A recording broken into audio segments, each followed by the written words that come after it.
Oops, 1 minute mga kaibigan. So today, bibigyan ko kayo ng mahalagang impormasyon, especially sa mga kababayan natin na patuloy na nagtatanong kung sila po ba ay qualified to avail amnesty program na self-initiative ng ating gobyerno dito sa bansang UAE.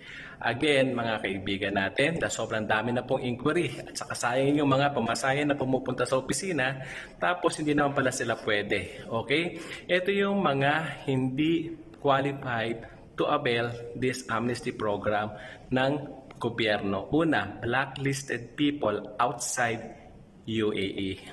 Okay? Pangalawa, violators after September 1, 2024. So kung na-abscond ka o na-overstayed ng September 1 onward, hindi ka po kasama para mag-avail ng programang ito. Number 3, absconders registered after September 1, 2024. Pang-apat, people who left the country UAE without pass. Ibig sabihin, may mga kaso dito dati, tapos hindi nakapag-renew ng maayos, binigyan ng outpass paper para makauwi sa kanilang bansa.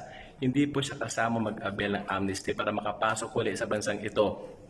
Panglima, people having UAE lifetime ban.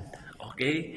Pang-anim, banned people under GCC countries. So yun po yung mga 6 na hindi po pwede mag-avail ng amnesty program under the self-initiative again ng government of UAE. Maraming pong salamat at mabuhay po tayong lahat.